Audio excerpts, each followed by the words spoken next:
3, 2, 1. Here we go!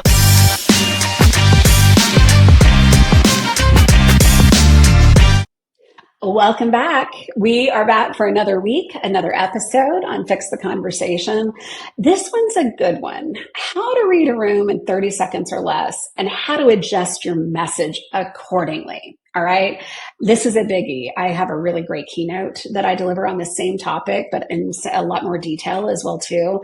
And every time I deliver this keynote, I always have lots of people connect with me on LinkedIn, stories that people will text me and tell me like, oh my gosh, no wonder I've been reading so-and-so wrong. No wonder I can't get along with my coworker. Oh my gosh, maybe this one client just has worn my butt out.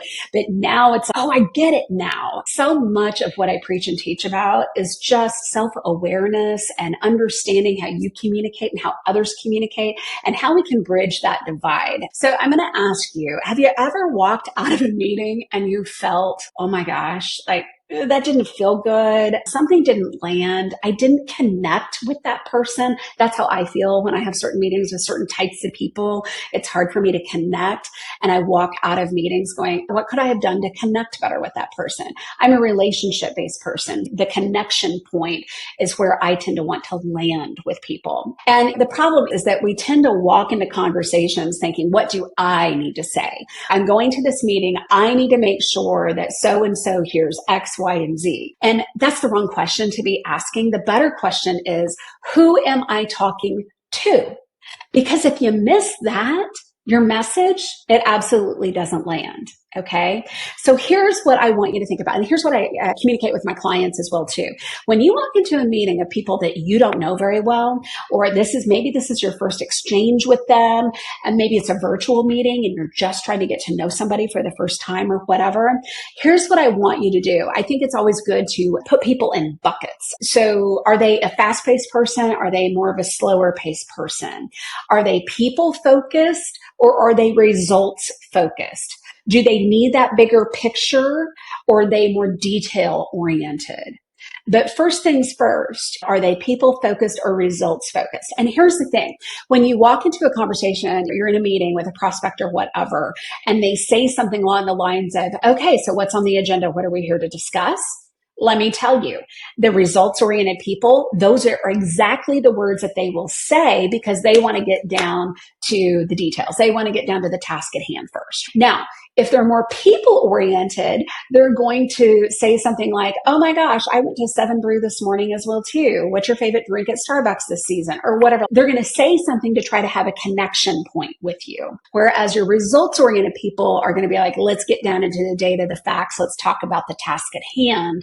Your people-oriented people are going to be, I'm going to use the word soft in that they just truly want to try to connect with you as a human. So that's the first things first. You want to do that. You need to look and see, are they fast-paced? Are they slower paced? Do they want that big picture, the overview, or the details? And let me tell you, some types will actually tell you, oh my gosh, can you just give me the highlight reel?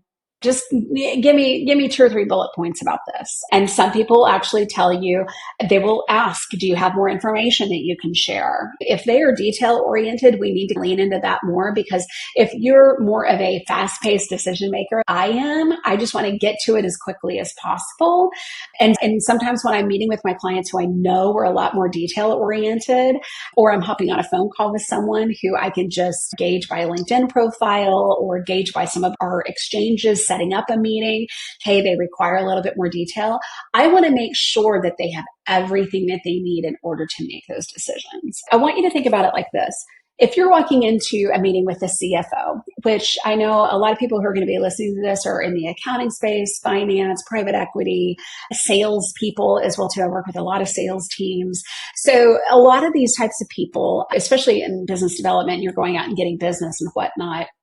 We need to be really mindful of the CFOs, CROs, COOs, and CEOs that we're having these conversations with as well too. We've got to be able to, like I said earlier, quickly put people into buckets, all right? Because not everybody responds to communication the way that we tend to communicate. I think I said this probably in the first episode. We tend to communicate how we want people to communicate with us. And the problem with that is that there's going to be a rub because not everybody's going to do that. So you have to look at what is your style of communication. Are you that fast-paced, results-oriented decision maker? Or are you the type that requires a lot of information? Because what I see have happen is that with a lot of the accountants that I work with, for example, they tend to be more data or data focused, lots of information in order to make decisions. They're highly analytical, they're logical, all of those things that make them a very great accountant technically. But if they're walking into a meeting with a CEO who is more dominant, extroverted, results oriented, fast paced, let's go quick, and that my accountants want to walk into a proposal meeting and talk about all of the detail of everything, that CEO who's results oriented is going to be like, oh my gosh, can you just cut to the chase? Go to page 52 on the proposal and let's just talk about timing, expertise, and how much this thing's going to cost. Here's the thing. You need to listen to people. I've said this before as well too. I know I have, but the highest form of empathy is listening. And we always need to strive to be better listeners. It's like we can't be the best listener. We always have to be a better listener, right? So when you go into these proposal meetings, I want you to be listening to the words coming out of someone's mouth. What are they asking of you? And you got to give them what they want. So if you have a meeting with the CEO and they're like, okay, bottom line me, just tell me how much, how long, do we have the right people in order to make this thing happen as quickly as possible? Give them what they want. Those people will also ask for the detail if they want it. And it's always a good idea to make sure that you attach the 52-page addendum as well too, right? That's CYA. You've got to cover your butt on that kind of stuff as well. I understand that. But I'm telling you, when you're in meetings with these people, if they require lots of information, you got to give that to them as well too. If they require 15, 20 minutes of connection, you got to give that to them as well, right? I was working with a partner with a firm about a year or so ago, and he is a high dominant type on the DISC profile, which is what I do a lot of teaching. And the DISC profile is just an assessment tool that we use to determine what type of communicator you are. That's all it is, with about 45 years of research behind it as well too. So it's a research-based tool. But anyway, the partner that I was working with, high dominant type. I tend to work with a lot of high dominant types actually. High dominant type.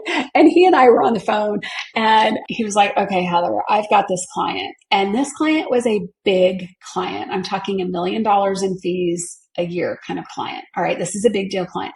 And he was telling me, he was like, this client that I have, I know she is an influencer on the DISC profile. I just know it. She always likes to chit chat. She's always high energy, charismatic, always wants to talk about all the things before we talk about business. And my guy said, he's like, but it kind of wears me out. And I just want to, what do I need to say to get her to shut up so we can just talk about what needs to be said?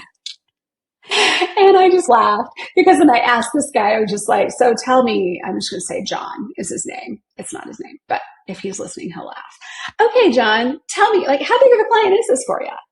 And it was like a publicly traded company, blah, blah, blah. It's about $1 million in fees, blah, blah, blah. And I was like, $1 million client. Guess what, John? We're not going to tell this woman to shut up. We're not going to do that. Now, I laugh about it. And what we can do is this. We can put parameters and boundaries around anything. It is perfectly acceptable to say something along the lines of, let's just call her Susie. Okay. We've got Johnny and Susie over here. So Johnny's the partner.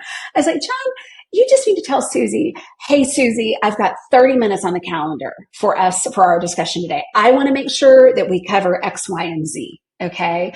So is 30 minutes going to be enough time for you? I want to make sure that you have all the time that you need. If you approach it like that, see, it's all about the pitch, right? It's all about what you say and how you say it. Okay. So if you approach it from that lens, from that angle, we know that Susie is a people-oriented person. She wants to connect.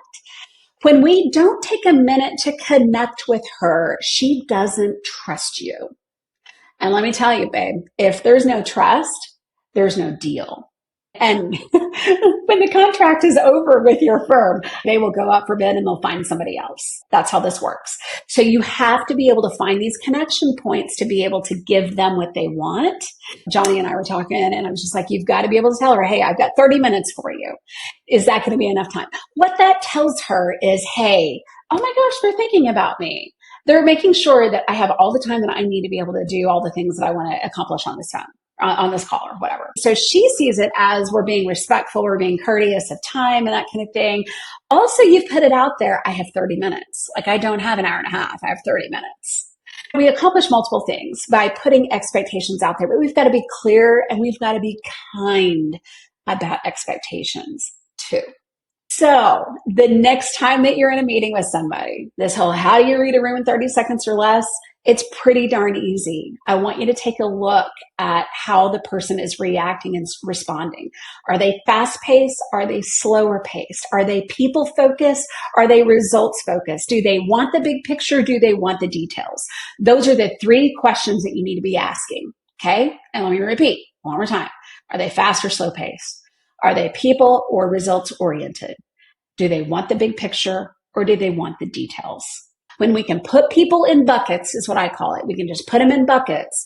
We can nuance our message. All right. I worked in public affairs for many years and in public relations for many years before that as well too. And let me tell you, it's all about your audience and making sure that your audience has what they need in order to be successful. Because when they're successful, you're successful as well too. So again, if this is something that your team struggles with, which so many teams do, okay, this is not the stuff that we were taught in school. I promise you that. Reading the room, adjusting in real time, that's exactly what we work on in my half-day workshop. I'm going to teach your team how to read people really quickly, how to adjust your message, and how to get better outcomes immediately. And I follow up in 30 days to make sure that we're locked in and ready to go. All right. So if this lands and resonates with you, share this information with somebody. I promise you, this information is game changing for you and for those around you. So share it with your team. Until next time, say what needs to be said and let's fix the conversation.